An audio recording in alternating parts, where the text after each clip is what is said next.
ایک مہینے میں ہم بیٹھے ہوئے ہیں لیکن بلوچستان حکومت سنجیدہ نہیں ہے۔ سبسکرائب کریں اور بیل دبائیں تاکہ کوئی خبر رہ نہ جائے۔ کچھ بیان فرمائیے کہ آج آپ کی میٹنگ ہوئی چیف سیکریٹری صاحب سے اپنے مطالبات کے حوالے سے، بتائیے آپ کی کیا فیلنگز ہیں، کیا اس میں طے ہوا، کچھ آپ کو لگتا ہے حکومت سنجیدہ ہے آپ کے مطالبات کے حوالے سے؟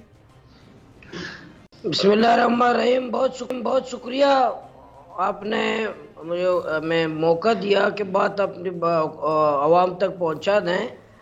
تو ہمیں ملاقات ہوئی، آج سے ملاقات میں مجھے اندازہ ہوا کہ بلوچستان حکومت کی غیر سنجیدگی واضح ہو گئی کہ بلوچستان حکومت انتہائی غیر سنجیدہ ہے۔ تو ایک دو چیزوں پہ ڈسکس ہوئی، پھر ہم نکل آئے۔ تو مجھے اس ملاقات میں چیف سیکرٹری تو ایک بیوروکریٹ سے اس کے سربراہ ہے، لیکن عوامی نمائندے کے ایک صوبائی حکومت کے کیا ترجیحات ہیں، انہوں نے اس کو کیا ٹاسک دیا ہے اور وہ کیا کرنا چاہتے ہیں، کس لیے ہم سے ملاقات کرنا چاہتے تھے، کیوں ہم بھیجے گئے تھے۔ تو اس سے مجھے اندازہ ہوا اس ملاقات سے بلوچستان حکومت انتہائی، ایک مہینے میں ہم بیٹھے ہوئے ہیں لیکن بلوچستان حکومت سنجیدہ نہیں ہے۔ اچھا، ابھی اب میں اسماعیل عمر سے بات کر رہا تھا تو انہوں نے ایک بڑی اہم بات کہی، جو مقامی صحافی ہیں آپ کے علاقے کے، انہوں نے کہا کہ بڑی امیدیں تھیں کہ یہاں پر سی پیک کے بعد مختلف ڈیولپمنٹ پروجیکٹس ہوں گے، سڑکیں بنیں گی اور جو مقامی لوگ ہیں ان کو بھی نوکریاں ملیں گی، لیکن انہوں نے کہا کہ وہ جو امیدیں تھیں وہ پوری نہیں ہو سکیں۔ تو کچھ آپ بیان فرمائیں گے کہ اگر وہاں پر کوئی کام ہوا ہے تو پھر مقامی لوگوں کو روزگار نہیں ملا، اگر نہیں ملا تو کیوں نہیں ملا؟ نہیں، اسماعیل عمر صاحب بالکل غلط کہہ رہے ہیں۔ سی پیک سے تو ہمیں بہت کچھ ملا ہے، سی پیک سے تو ہمیں ہزاروں چیک پوسٹیں ملی ہیں۔ بلوچستان والے تو بہت ناشکرے ہیں، اتنے چیک پوسٹیں ملی ہیں کہ ہر کلومیٹر پر ایک چیک پوسٹ ہے، تو سی پیک کے بدولت ہے۔ ہم اسپتال جاتے ہیں، بلوچستان کو سی پیک کی وجہ سے کہتے ہیں، پھر ہم جب احتجاج کرتے ہیں تو ہمیں کہا جاتا ہے کہ سی پیک کے خلاف ہے، یہ ترقی کے خلاف ہے۔ بھائی، ہم کون سا بیوقوف ہوگا جو ترقی نہیں چاہتا ہے؟ کون سا بے عقل ہے جو ترقی نہیں چاہتا ہے؟ پانی نہیں چاہتا ہے، بجلی نہیں چاہتا ہے، تعلیم اور علاج نہیں چاہتا ہے؟ تو آپ یقین مانیں پورے بلوچستان کو سی پیک کی مد میں چیک پوسٹوں کے علاوہ کچھ بھی نہیں ملا۔ میں ذمہ داری سے کہہ رہا ہوں، بلوچستان حکومت کو اور وفاقی حکومت کو میں چیلنج دیتا ہوں کہ سی پیک کی وجہ سے ہمیں چیک پوسٹوں کے علاوہ کچھ نہیں ملا۔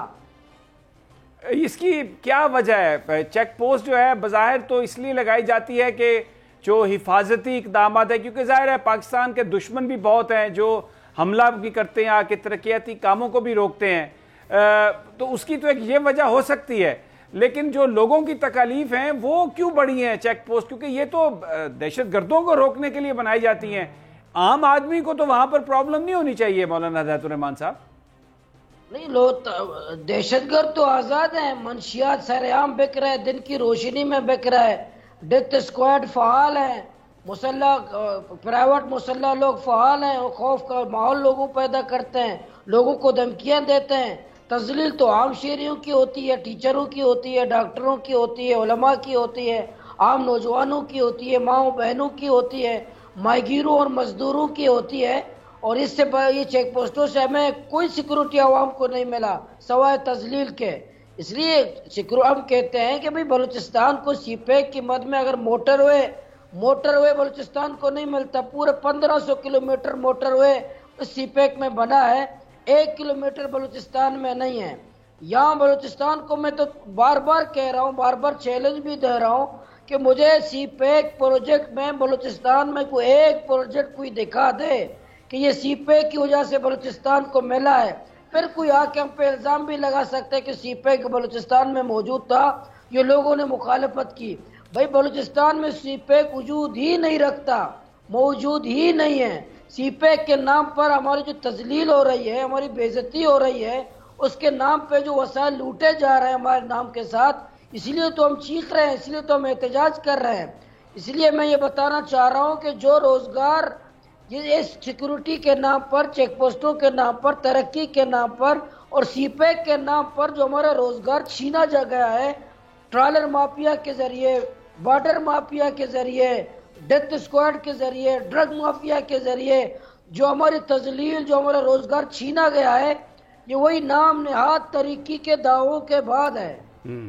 اچھا یہ بتائیے کہ آج آپ نے کہا کہ چیف سیکرٹری صاحب سے جو بات ہوئی بڑا ان کا غیر سنجیدہ رویہ تھا، آپ اٹھ کے باہر آ گئے، اب آگے مزید کیونکہ وفاقی حکومت نے کہا ہے کہ اسد عمر صاحب اور زبیدہ جلال صاحبہ جائیں گی، تو آپ لوگ ملیں گے ان سے یا آپ تیار ہیں ان سے بات کرنے کے لیے؟ نہیں، میں یہ نہیں کہا کہ چیف سیکرٹری صاحب کا رویہ غیر سنجیدہ تھا۔ چیف سیکرٹری تو ظاہر وزیر اعلیٰ کے بیاف پہ آئے تھے، ہم سے ملاقات کرنے کے لیے آئے تھے، لیکن ان کے باتوں سے مجھے لگا، انداز سے مجھے لگا کہ بلوچستان حکومت میں چیف سیکرٹری تو ایک افیسر ہے، وہ ہمارا نمائندہ نہیں ہے، عوام کا نمائندہ نہیں ہے، تو میں بلوچستان حکومت کے اس سے میں نے اندازہ لگایا کہ 1 مہینے بعد ہم سے چیف سیکرٹری صاحب کو بھیجا ہم سے ملاقات کے لیے، لیکن باتوں سے لگا کہ بلوچستان حکومت سنجیدہ نہیں ہے۔ وفود بھی تو آ چکے ہیں نا آپ سے بات چیت کرنے کے لیے، اب چیف سیکرٹری صاحب کو بھیجا گیا ہے، اب ہائی لیول پہ بھی اسد عمر صاحب آئے ہیں، سامنے آ رہے ہیں، تو ڈیڈ لاک کی ریزن کیا ہے؟ ابھی تک ڈیڈ لاک کیوں ہے؟ وجہ کیا ہے؟ ڈیڈ لاک یہ کہ گراؤنڈ میں کوئی موجود نہیں ہے۔ ہم دیکھیں، ہم تو ان کو نہیں کہہ رہے کہ مٹائی کے ڈبے لے آئیں، ان کو ہم تو یہ نہیں کہہ رہے کہ ہمارے ملاقات کے لیے، ہم دیدار کے لیے ترس رہے ہیں آپ کے کہ ہمیں اپنا دیدار کرائیے، ہم اس کے لیے کوئی شوق نہیں رکھتے۔ ہم تو کہہ رہے ہیں کہ ہمارا جو احتجاج کا مقصد ہے، گراؤنڈ میں چیزیں نظر آنی چاہیے، گراؤنڈ میں ہمارے مطالبات عمل درآمد ہو، پھر چاہے کوئی بھی نہ آئے، ہم احتجاج خود ختم کریں گے۔ ٹھیک ہو گیا۔ اچھا جو اسد عمر صاحب اور زبیدہ جلال صاحبہ سے بھی آپ پھر ملیں گے، کیونکہ صوبائی حکومت سے تو آپ مایوس لگ رہے ہیں، ان کا رویہ آپ کو لگتا ہے غیر سنجیدہ ہے؟ نہیں، ہم سب سے ملیں گے، ہمارے دروازے کھلے ہیں، ہم سیاسی لوگ ہیں، عوامی لوگ ہیں، جو بھی آئے گا ہم بات کریں گے، جو بھی آئے گا ہم اس سے ملیں گے، بات کریں گے، لیکن یہ نہیں ہے کہ ہم پریکٹیکلی گراؤنڈ میں کوئی چیز موجود نہ ہو، زبانی دعووں سے ہم احتجاج ختم نہیں کریں گے، ملیں گے سب سے۔